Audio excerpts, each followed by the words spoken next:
بسم اللہ الرحمن الرحیم۔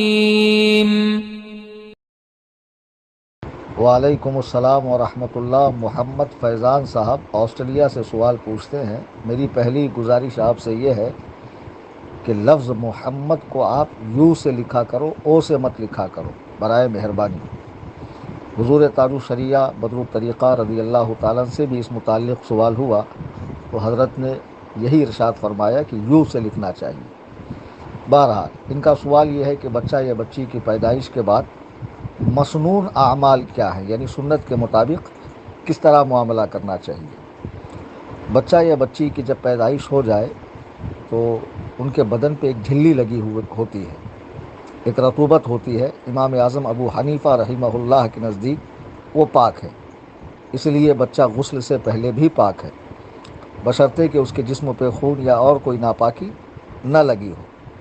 امام صاحب کا یہ قول مفتہ بہ قول ہے، یعنی اسی پر فتویٰ دیا جاتا ہے۔ فتاویٰ تاتار خانیہ میں اس کی تفصیل موجود ہے۔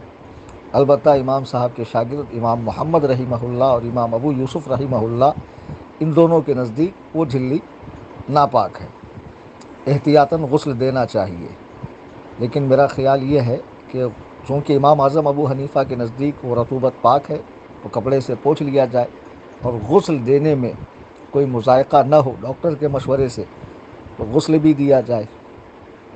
اب دوسرے نمبر پر ہے اذان و اقامت کا مسئلہ، تو اس کا مستحب طریقہ یہ ہے، اس میں مستحب عمل یہ ہے کہ داہنے کان میں اذان کہی جائے اور بائیں کان میں اقامت دی جائے۔ اور بعض بچے پیدا ہوتے ہی وینٹیلیٹر پہ گیس پر رکھے ہوتے ہیں، تو اگر ان کے کمرے میں انٹری ہو تو کمرے میں چلا جائے، کانچ کے باہر سے اذان دے۔ اگر کمرے میں بھی انٹری نہ ہو تو فاصلے سے بھی اذان دے سکتا ہے، اور اس اذان میں ہاتھ چھوڑ دیے جائیں۔ حضرت ابو رافع کی روایت ہے کہ نبی کریم صلی اللہ علیہ وسلم نے امام حسن بن علی رضی اللہ تعالیٰ کی ولادت کے بعد اذان کا حکم ارشاد فرمایا کہ اذان دی جائے۔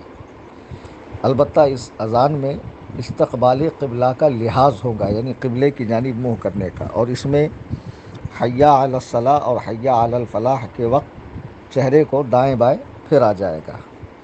اب دوسرا مسنون عمل ہے تحنیک کا۔ تحنیک کہتے ہیں کسی اللہ والے نیک بندے، عالم دین، شریعت مطہرہ کے پابند شخص کے منہ میں کوئی چیز ڈالی جائے، کھجور وغیرہ، وہ اسے چبائے اور اس کا نہایت نرم حصہ بچے کے منہ میں ہلکا سا ڈالا جائے اور تالو پہ ملا جائے۔ اگر کھجور میسر نہ ہو تو کسی میٹھی چیز کے ذریعے بھی اس عمل کو کیا جا سکتا ہے، کسی بھی میٹھی چیز کے ذریعے۔ اب اس کے بعد ہے عقیقہ، تو بہتر یہی ہے کہ بچے کی پیدائش کے 7ویں دن بعد عقیقہ کیا جائے۔ نبی کریم صلی اللہ علیہ وسلم کا ارشاد گرامی ابو داؤد میں موجود ہے کہ ہر بچہ اپنے عقیقہ کے بدلے گروی ہوتا ہے۔ بچے کی پیدائش کے 7ویں دن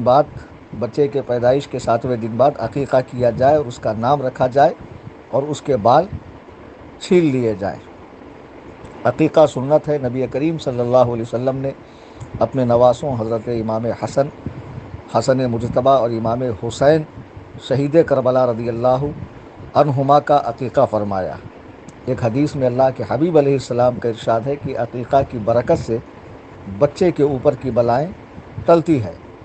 عقیقے میں لڑکے کی جانب سے 2 بکرے اور لڑکی کی جانب سے 1 بکرا یا بکری ذبح کیا جا سکتا ہے، یا پھر بڑے جانور میں حصہ لینا ہو تو لڑکے کی جانب سے 2 حصے اور لڑکی کی جانب سے 1 حصہ لیا جائے۔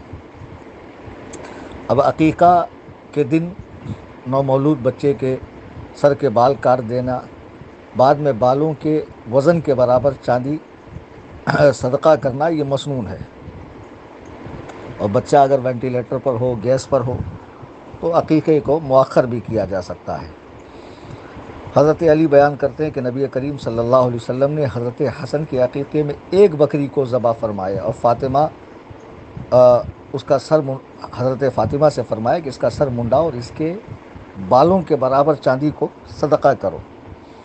اور ایک مستحب عمل یہ ہے کہ بچے کے سر پر، تالو پر زعفران یا کوئی خوشبو ملنا، اور جب عقیقہ ہو جائے تو بچے کا یا بچی کا کوئی اچھا سا نام رکھنا۔